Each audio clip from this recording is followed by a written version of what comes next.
அனைவருக்கும் வணக்கம்.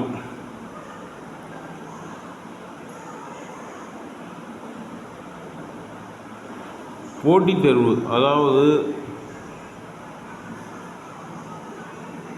Union public service commission மற்றும் டிஎன்பிஎஸ்சி எக்ஸாமில் உயர்ந்த பதவிகளுக்கு எப்படி நம்ம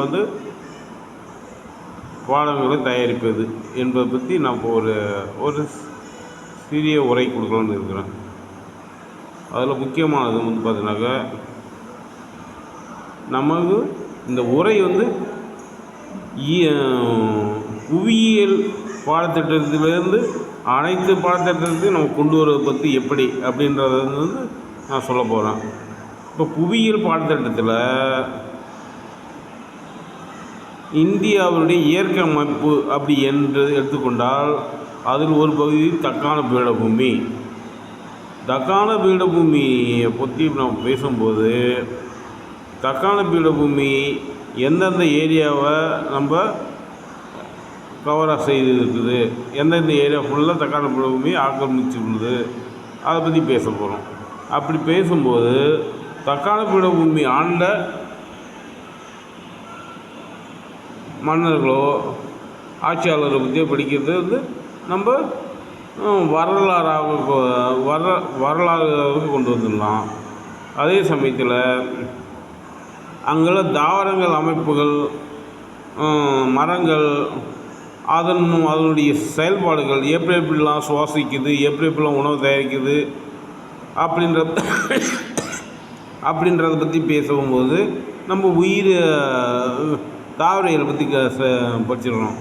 அதே போல் விலங்கியல், அங்கே என்னென்ன வகையான விலங்குகள் இருக்குது, எப்படிலாம் இருக்குது, அது எவ்வளோ உணவு, அதுக்கு தேவையான உணவுகள் எப்படி இருக்குது, அதோடைய செல் எப்படி செயல்படுது, ஒவ்வொரு பிளான்ட்லேயும் என்னென்ன செல் அமைப்பு, அந்த மாதிரி படிக்கும்போது நம்ம விலங்கியலும் சரி தாவரையிலும் முடிச்சிடுறோம். அதே மாதிரி இயற்பியல் அமைப்பு, அங்கே கிடைக்கக்கூடிய கனிம வளங்கள், அதுலேருந்து கிடைக்கக்கூடிய பொருள், அது எப்படி அதனுடைய செயல்பாடுகள். இப்போ ஒரு இரும்பு பொருள் கிடைக்கிது அப்படின்னாக்கா அதனுடைய டக்டிலிட்டி, அதாவது மேலேபிலிட்டி, கம்பியாவோ இல்லை தகடாவோ இது பண்ணலாம் அப்படின்றத பற்றி நம்ம படிக்கிறோம்.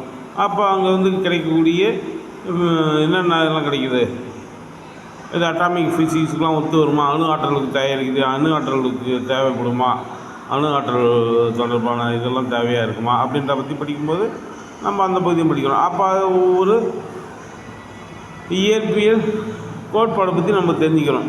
இயற்பியல் கோட்பாடை பற்றி என்ன பற்றி படிக்க போகிறோம். இப்போ நார்மலாக பார்த்தோன்னாக்கா அப்ளைடு ஃபிசிக்ஸ் தான் நமக்கு தேவை. நார்மலாக இந்த மாதிரி கிடையாது. இப்போ இரும்பு பொருள் கிடைக்குன்னாக்கா அது எப்படி எலக்ட்ரிசிட்டி போகுது, அதெல்லாம் எந்தெந்த தாமிரம் இப்போ இந்த மாதிரி தெரிஞ்சுக்கலாம். அதே சமயத்தில் கெமிஸ்ட்ரி எடுத்துக்கிட்டாக்கா அந்த பொருள் இப்போ ஒரு பொருள் இருக்குன்னாக்கா எப்படி அதுலேருந்து அதோடைய தாது பொருள் இதுவாக தான் கிடைக்கும், ஓராக தான் இருக்கும், காம்பவுண்ட்ஸ் இதில் தான் இருக்கும். அதுலேருந்து பிரித்து எடுத்து தான் நம்ம இது பண்ணுறோம். அப்போ அதனுடைய அந்த தனிமங்கள் சேர்மங்கள் அதை பற்றி நம்ம படிக்க போகிறோம். அது கார்பன் சம்மந்தமான பொருள் கிடைக்கிது, அதை பற்றி படிக்க நம்ம போகிறோம். நமக்கு என்னென்ன பொருள் கிடைக்கிது, எப்படி அதுலேருந்து பிரித்து எடுக்கிறாங்க அப்படின்றத பற்றி படித்தாலும் நம்ம வேதியியலும் முடிச்சிடறோம். அதுக்கப்புறம் இதெல்லாம் படித்த பிறகு அந்த ஏரியாவில் இருக்கிற மன்னர்கள் அதெல்லாம் படித்தோன்னாக்கா அது மன்னர்கள் ஆட்சியாளர்களை பற்றி படித்தோன்னாக்கா அது வெள்ளை நமக்கு மூன்றே வகையான இது தான், ancient history, medieval history, modern history. நம்ம ஏன்ஷியன் ஹிஸ்ட்ரியில் பழைய இந்தியாவில் நம்ம டெக்கான் பகுதி எப்படி இருந்துச்சு, மெடிவல் மத்திய பீரியடில் எப்படி இருந்துச்சு, இப்போ நவீன இந்தியாவில் எப்படி அந்த தக்கான இருக்குது, அப்படி ஆட்சியாளர்கள் யார் அந்தந்த பகுதி ஆட்சி செஞ்சது, இதில் நடைபெற்ற போர்கள் பற்றி படிக்கிறதுனாக்கா வரலாறும் படிச்சிடலாம்.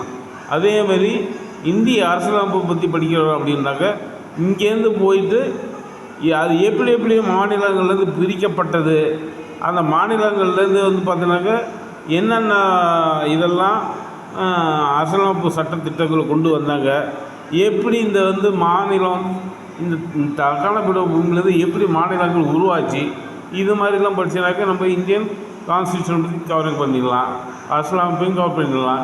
இந்திய பொருளாதாரம் அப்படின்னாலே நம்ம தக்கான பீடபூமியில் என்னென்ன கனிம வளங்கள் இருக்குது, என்னென்ன தாவரங்கள் இருக்குது, என்னென்ன இயற்கை அமைப்பு கிடச்சிருந்தாலே அது தெரிஞ்சிடும். காடு வகைகள் இருக்குது, எந்த மாதிரியான ஆறு அமைப்பு, அதாவது நீர்ப்பாசன திட்டங்கள் இருக்குது. இந்த மாதிரிலாம் நம்மளுடைய பொருளாதாரத்தை எப்படி இது உயர்த்துவது, நம்மளுடைய தனிநபர் வருமானத்தை எப்படி உயர்த்துகிறது, இப்போ இந்திய பொருளாதாரத்தை எப்படி உயர்த்துகிறது, அப்புறம் இது சம்பந்தமான சில பொருளாதார குறிப்புகளும் கோட்பாடுகளும் எப்படி இருக்குன்னு நம்ம படித்தோன்னாக்க நம்ம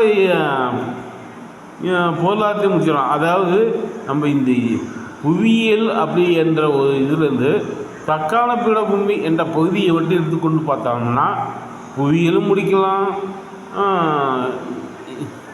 வரலாறையும் முடிக்கலாம், உயிரியல், விலங்கியல், தாவரவியல், இயற்பியல், வேதியியல்,